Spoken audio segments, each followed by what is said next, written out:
नमची की सुबह अपनी पुरानी आदत से जाग चुकी थी। पहाड़ों के बीच हल्की धुंध, सड़क किनारे खड़े पाइन के पेड़ों से टपकती नमी और मंदिर की घंटियों की आवाज। शहर के कोने में चाय की प्यालियों की खनक के साथ टेंजिंग की आवाज गूंज रही थी। एक चाय कम चीनी वाली। और आंटी, आपको दूध वाली चाहिए ना? टेंजिंग, वही सदा मुस्कुराने वाला चाय वाला जिसे सब नमची के न्यूज एंकर भी कहते थे। उनके पास ताजा चाय से ज्यादा ताजा गॉसिप होती थी।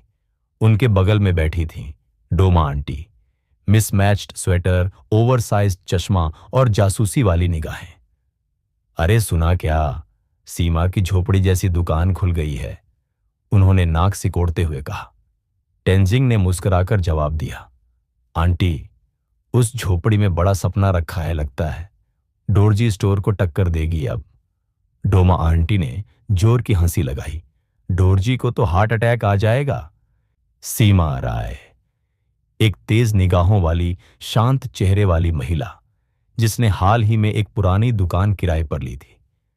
हाथ में एक छोटा सा डब्बा, पीठ पर एक पिट्ठू बैग और आंखों में बदलाव की चिंगारी। वह जब उस धूल भरी दुकान का शटर खोलती है तो जैसे अतीत के सारे बंधन खुल जाते हैं। शुरुआत छोटी है लेकिन इरादा बड़ा है, उसने खुद से बुदबुदाते हुए कहा। घर लौटने पर रोहन, उसका पति, सोफे पर पड़ा मोबाइल में रील्स देख रहा था। उसके चेहरे पर एक गहरी निराशा और आत्मविश्वास की कमी थी। सीमा ने कहा, 5,000 से शुरू किया है, बच्चों को भी साथ में जोड़ूंगी। ये सिर्फ मेरी नहीं, हमारी शुरुआत है। बच्चों ने खुशी से तालियां बजाईं और अगले दिन इजी बाय मार्ट की सफाई शुरू हो गई। रोहन ने उदास होकर कहा, पापा कब नौकरी करेंगे? सीमा ने बच्चे को गोद में लिया और कहा, जब तक पापा तैयार होंगे तब तक मम्मी मैदान संभालेंगी। अगले हफ्ते सीमा चौक बोर्ड पर कुछ नया लिख रही थी।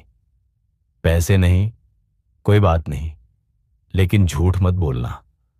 लोग पहले हंसे, कुछ ने सिर हिलाया, लेकिन कुछ ऐसे भी थे जिन्होंने पहली बार किसी दुकानदार से इंसानियत देखी।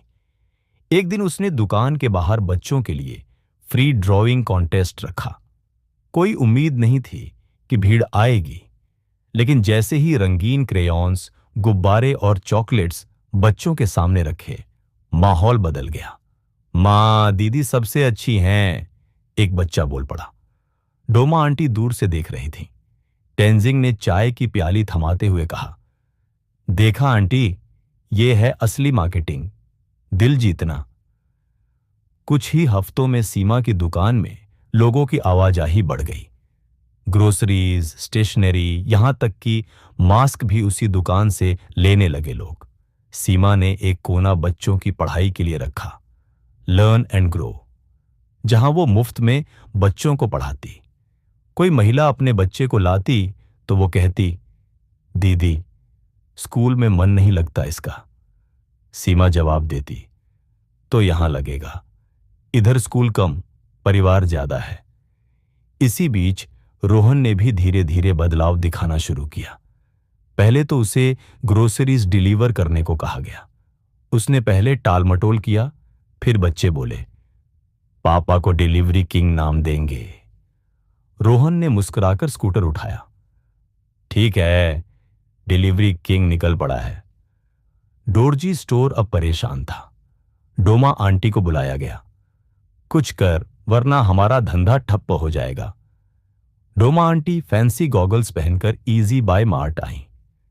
दीदी, बहुत बढ़िया दुकान बना ली है आपने। सीमा मुस्कुराई, शुक्रिया आंटी, आइए ना एक दिन बच्चों को पढ़ाते देखिए, उन्हें देखकर समझ आएगा कि असली ग्राहक कौन होता है, वही जो विश्वास करता है। एक शाम एक बूढ़ा व्यक्ति फटे कपड़े, हाथ में दवाई की पर्ची और खाली जेब लेकर आया। बेटी, थोड़ा सस्ता दे दो, घर में बीमारी है।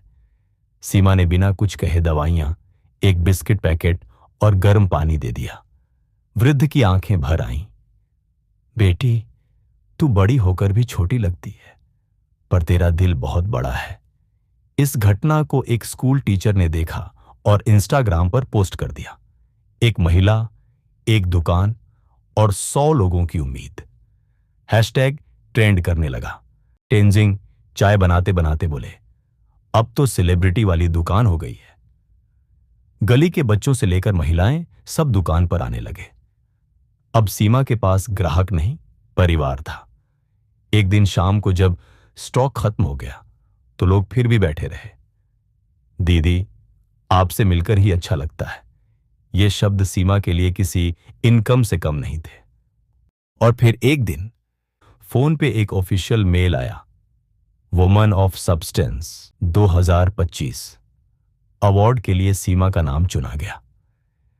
जब घर में न्यूज आई, रोहन की आंखों में आंसू थे। बच्चे उछलते हुए बोले, हमारी मम्मी सुपर हीरो हैं। गैंगटोक में अवार्ड सेरेमनी, लाल सिल्क का कुर्ता, सफेद शॉल, हाथ में ट्रॉफी और सीमा का भाषण। मैंने इस दुकान को कभी व्यापार नहीं समझा। ये मेरे लिए सेवा थी। ग्राहक मेरे लिए इंसान है और इंसानियत सबसे बड़ा लाभ है।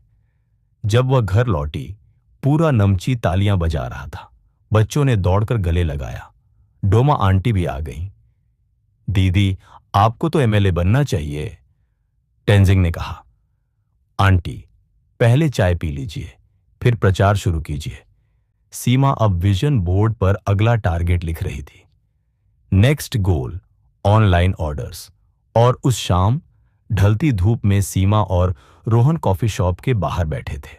सीमा बोली, रोहन, शुरुआत में डर था, लेकिन जब तुमने मेरा साथ दिया सब आसान लगने लगा। रोहन ने उसका हाथ पकड़ा। तुमने जो सिखाया वो कोई एमबीए भी नहीं सिखा सकता।